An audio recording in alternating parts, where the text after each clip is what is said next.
안녕하세요. 찐부TV입니다. 얼마 전 정부에서 2024년 경제정책 방향에 대해 발표를 하였습니다. 그 중에서 부동산과 관련된 주요 부분에 대해 알아보는 시간을 갖도록 하겠습니다.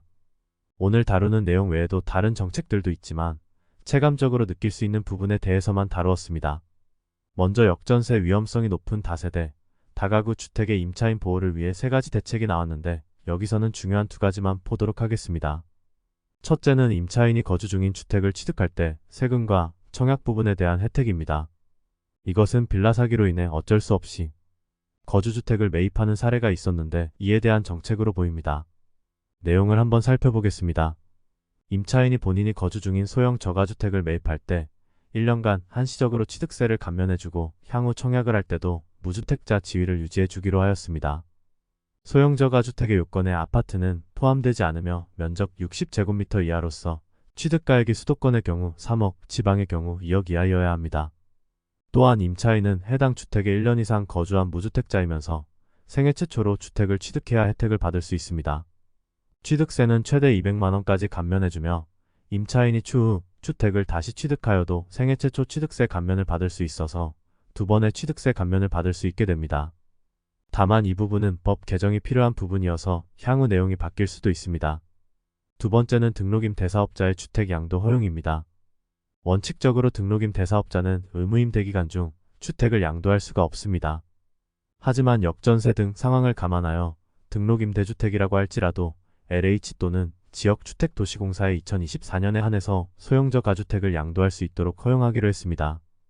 이때 양도 가능한 소형저가주택의 기준에 아파트는 포함되지 않으며 면적은 60제곱미터 이하여야 합니다. 그리고 취득 당시 기준으로 주택가액이 수도권의 3억원, 지방은 2억원 이하여야 합니다. 다만 모든 등록임 대사업자의 주택을 양도할 수 있는 것은 아니고 세 채 이상의 등록한 임대사업자로서 그중 한 채만 양도가 가능합니다. 세 번째는 전세사기 사각지대 축소입니다. 현재 임대차보호법은 전입신고 후 임대차 계약서의 확정일자를 받으면 대항력이 생겨 세입자는 후순위 권리자나 그 밖의 채권자보다 먼저 보증금을 변제받을 수 있는 권리가 있다고 규정하고 있습니다. 그런데 대항력은 당일이 아닌 그 다음날 0시부터 발생하도록 되어 있습니다. 반면 임대인의 근저당권 설정은 등기를 접수한 때로부터 효력이 발생하다 보니 같은 날 전입신고와 근저당권 설정 등기가 이루어진 경우 근저당권이 세입자의 대항력보다 우선하게 되어 해당 주택이 경매로 넘어갔을 때 세입자가 보증금을 못 받는 경우가 발생하게 되었습니다. 이를 방지하기 위해 앞으로는 은행에서 임대인에게 대출 승인 심사 시에 전세보증금과 확정일자 확인 후에 대출을 실행할 예정입니다. 그러면 세입자가 보증금을 돌려받을 확률이 더 높아질 것으로 보입니다. 상반기 중으로 시중 6개 금융기관이 참여를 하고 25년에는 전 금융권으로 확대를 할 예정입니다. 다음은 서민과 취약계층을 위한 주거지원 강화책입니다. 먼저 중소기업에 재직 중인 청년들이 전세자금 대출을 받을 때 요건과 조건을 완화했습니다. 먼저 대출을 받을 수 있는 임차보증금 규모가 기존 2억에서 3억으로 상향되고 대출 한도도 1억에서 2억으로 상향됩니다. 그리고 금리도 1.5%에서 2.4%로 저리로 대출을 받을 수 있게 됩니다. 두 번째 정책은 신생아특례 전세자금 대출입니다. 신생아특례 전세자금 대출이란 2023년 1월 1일 이후 아이를 낳은 무주택 가구의 경우 저리로 전세대출을 받을 수 있는 것입니다.